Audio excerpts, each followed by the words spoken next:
అందరికీ నమస్తే. Welcome back to our channel. ఈరోజు మనతో గెస్ట్గా ఉన్నారు టీడీపీ నేత సూర్యదేవర లత గారు. మేడం నమస్తే. మేడం నమస్తే. మేడం, కొండా సురేఖ గారి కూతురు కొండా సుష్మిత గారు అంటే ఒక ప్రెస్ మీట్లో డైరెక్ట్ సీఎం గారిని చాలా మాటలు అన్నారు అని చెప్పేసి మనం చూసాము. ఇప్పుడు ఆవిడ్ని ఆ మంత్రి ప్లేస్లోంచి తీసేయాలి అని చెప్పి పైనుంచి ఆర్డర్స్ కూడా రావడం జరిగింది. దీనికి అమెరికా పర్యటనలో ఉన్న రేవంత్ రెడ్డి గారు అక్కడున్న మీటింగ్స్ని కూడా క్యాన్సిల్ చేసుకొని వచ్చేస్తున్నారు అంటూ కొన్ని వ్యాఖ్యలు వినిపిస్తున్నాయి. అసలు ఎంతవరకు నిజం ఉంది? అంటే రేవంత్ రెడ్డి గారి పర్యటన వచ్చి ఆగిపోవటానికి బీజేపీ అని చెప్పేసి కాంగ్రెస్ వాళ్ళు గత 2 రోజులుగా కూడా మాట్లాడుతూనే ఉన్నారు. పర్మిషన్ ఇవ్వలేదు అమెరికాకి వెళ్ళటానికి అని. సో అమెరికాకి వెళ్ళటానికి పర్మిషన్ అనేది జనరల్గా ఏ సీఎం వెళ్తానన్నా విదేశాంగ మంత్రికి జయశంకర్ గారు, ఇప్పుడు మనకు జయశంకర్ గారి దగ్గర పర్మిషన్స్ అనేది జనరల్గా ఏ సీఎంకైనా అడుగుతారు. ఓకే సరే, కానీ ఇక్కడైతే కొన్ని కారణాల చేత క్యాన్సిల్ చేయబడింది. ఆ కారణం ఏంటంటే, అంటే జనరల్గా వీళ్ళు చెప్పేది ఏంటంటే, కాంగ్రెస్ వాళ్ళు చెప్పేది ఏంటంటే, అక్కడ మేము కొన్ని ఇన్స్టిట్యూట్స్తో కాలేజెస్లో టైఅప్ అయ్యి అది తెలంగాణకి తీసుకురావడానికి, కొన్ని మెడికల్ పరంగా కూడా మనం ఇక్కడికి తెలంగాణకి తీసుకురావడానికి అనే మాట వీళ్ళు ఇక్కడ చెప్తున్నారు. ఓకే, దాని గురించి అక్కడ వాళ్ళు ఇప్పుడు ఎవరెవరిని అక్కడక్కడ మీట్ అవుతారనే దాన్ని ఇస్తారు కాబట్టి, విదేశాంగ మంత్రి గారికి పంపుతారు కాబట్టి, అక్కడ వాళ్ళు పంపిన దానిలో కొన్ని వరకు క్లారిటీ ఉంది, ఒకటి క్లారిటీ లేకుండా ఉంది. వీళ్ళు ఏంటంటే అమెరికన్ వైస్ ప్రెసిడెంట్ జేబీ వ్యాంక్స్ గారిని కలవటానికి వెళ్తున్నారు అనేది తెలంగాణ ప్రభుత్వం అపాయింట్మెంట్ కోరింది. సో అదేలాగా న్యూయార్క్ లో ఉన్న వ్యక్తులను కూడా కలవటానికి, అంటే అది పార్టీకి సంబంధించింది. ఇప్పుడు ట్రంప్ గారి టీమును కలవాల్సిన అవసరం ఏముంటుంది? అది ఒక తెలంగాణకి సంబంధించిన సీఎం అయినా. సో వాళ్ళు వెళ్ళి అక్కడ కలవాలి అనేటప్పటికి అది కరెక్ట్ కాదు. న్యూయార్క్ మేయర్ని కలవటం ఇంకొకటి. సో వీళ్ళని కలవాల్సిన ఇది పొందుపరచలేదు దానిలో. సో ఎందుకు కలవాలి ఏంటనేది ఇవన్నీ రీజన్ వస్తుంది కాబట్టి దాన్ని పొందుపరచలేదు. అది వాళ్ళ దగ్గర అపాయింట్మెంట్ కోరటం ఇవన్నీ కూడా ఇండియన్ ఇంటెలిజెన్స్ వాళ్ళకి తెలిసి, సో వాళ్ళు అప్పుడు వెళ్ళటానికి పర్మిషన్ ఇవ్వలేదు. సో ఎప్పుడు కూడా మనం ట్రాన్స్పరెన్సీ మెయింటైన్ చేస్తే ఖచ్చితంగా అవకాశం ఉంటుంది. రేవంత్ రెడ్డి గారు ఎందుకు కలవాలనుకున్నారు? సో ఎందుకు అంటే రేవంత్ రెడ్డి గారికి పర్సనల్గా అయితే ఉండదు, కానీ రాహుల్ గాంధీ గారు ఎందుకు పంపాలనుకున్నారు? ఎందుకంటే ఒక సీఎం హోదాలో వెళ్ళి కలవటానికి అవకాశాలు ఉంటాయి కదా అని ఒక ఆలోచన ఉంటుంది.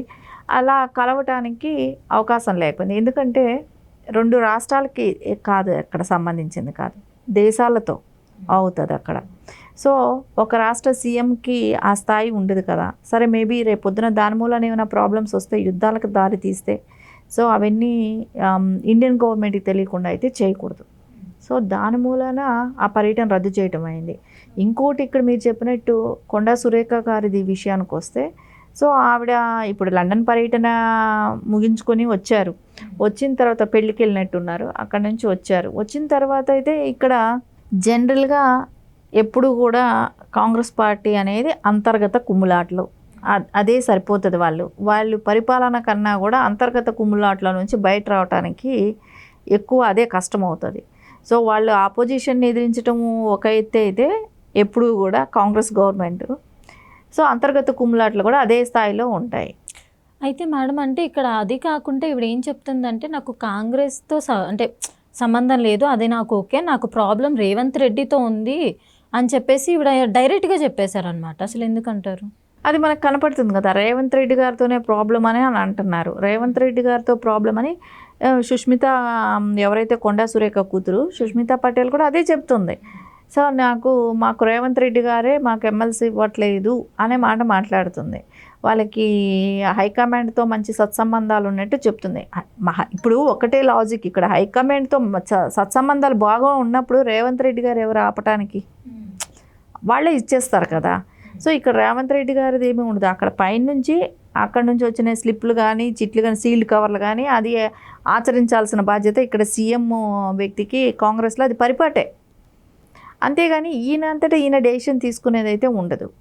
సో ఏదైనా సజెస్ట్ చేయగలుగుతారేమో కానీ ఖచ్చితంగా ఏ పోస్ట్ ఇవ్వాలన్నా ఏం చేయాలన్నా వాళ్ళు ఇది చేయాల్సిందే.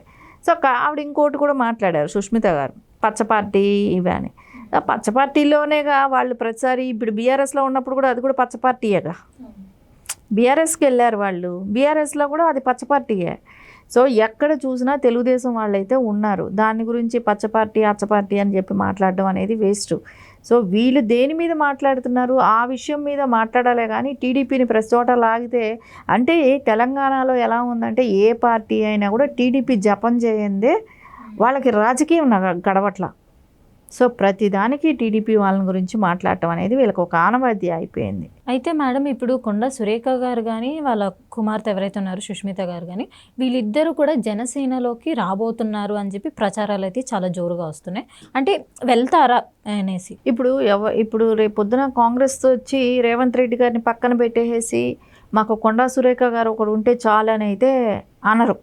ఎందుకంటే రేవంత్ రెడ్డి గారిని తీసేసి, అంటే వీళ్ళ కోసం రేవంత్ రెడ్డి గారిని విభేదిస్తే ఆయన వెళ్ళిపోతే ఆయనతో పాటు క్యాడర్ కూడా వెళ్ళిపోతుంది. సో అప్పుడు గవర్నమెంట్ పడిపోతుంది. ఇదంతా ఎందుకని అనుకొని కొండా సురేఖ గారిని మందలించడం అవ్వచ్చు, లేకుంటే సస్పెండ్ చేయటం అవ్వచ్చు, ఏదో ఒకటి అయితే జరుగుతుంది కదా. ఆ రెండింటిలో కంపల్సరీ ఏదో ఒకటి అయితే జరుగుతుంది. సరే గట్టిగా మందలిస్తే ఈవిడే రాజీనామా చేసేయచ్చు కొండా సురేఖ గారే. సో వాళ్ళకి నెక్స్ట్ ప్లాట్ఫామ్ ఇది. వెళ్తే ఆల్రెడీ బీఆర్ఎస్లో వెళ్ళేసి వచ్చారు కాబట్టి బీఆర్ఎస్లోకి వెళ్ళకపోవచ్చేమో, బీజేపీలోకి వెళ్తారా, బీజేపీ లేకపోతే జనసేనకి వెళ్తారా, సో ఇట్లా ఏ పార్టీలోకి వెళ్తారా అనేది మీరు చెప్పినట్టు నడుస్తుంది. అట్లాంటి డిస్కషన్ కూడా వింటున్నాం. జనసేనలోకి వెళ్తారు సుష్మిత అని చెప్పి అంటున్నారు. సరే వెళ్ళినా కూడా వాళ్ళకి కావాల్సిన సీట్ కోసం ముందే డిమాండ్ చేసి పెట్టుకున్నారు.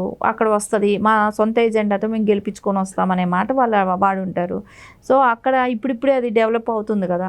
సో అక్కడ వాళ్ళకి అవకాశం ఉంటుంది అనేది వాళ్ళ ఆలోచన. ఎందుకంటే ఈ స్ట్రాంగ్ లీడర్లుగా వీళ్ళే ఉంటారు. ఫస్ట్ టైం వెళ్తున్నారు కదా, ఫస్ట్ వెళ్ళిపోతున్నారు, ఆ పార్టీలో జాయిన్ అవుతున్నారు. అక్కడ ఒక పవన్ కళ్యాణ్ గారు తర్వాత వీళ్ళే ఉండొచ్చు కదా ఆ స్థాయిలో మనం అనే ఆలోచన వాళ్ళకు ఉంటుంది కదా. అందుకని ఆ పార్టీ ఎంచుకునే విధానం ఎంచుకోవచ్చు. ఎందుకంటే పవన్ కళ్యాణ్ గారు కూడా అక్కడ ఆ జిల్లా పర్యటన కూడా చేశారు గతంలో. ఒక బాబుకి ఒంట్లో బాగాలేకపోతే వెళ్ళారు కదా, అక్కడ పర్యటించారు కాబట్టి వాళ్ళకి అవకాశం ఉంటుంది. సో ఆయన ఇమేజ్ అక్కడ వాళ్ళు చూసుంటారు. సో రేపు ఆయన వచ్చినా ఇక్కడ ప్రజల్లో బాగానే ఒక అందరూ ఆహ్వానించటం కానివ్వండి, ఆయన గురించి జనాల్లో ఒక చర్చ కానివ్వండి, ఇవన్నీ చూశారు కాబట్టి వాళ్ళు కూడా జనసేనలో జాయిన్ అవుదామనే ఆలోచన ఉన్నా కూడా తప్పులేదు కదా. ఎండ్ ఆఫ్ ది టైం వాళ్ళకి ఎక్కడైనా కూడా ఏదైనా కూడా ఏదో ఒక పార్టీలో అయితే వాళ్ళు జాయిన్ అవ్వాలి, మళ్ళీ వాళ్ళ రాజకీయ జీవితం కొనసాగించాలి. అది ఏ రాజకీయంలో ఉన్న వాళ్ళైనా ఎవరైనా సరే కామన్గా అది ఆలోచించే విధానం. ఓకే, థ్యాంక్ యూ అండి, నమస్తే.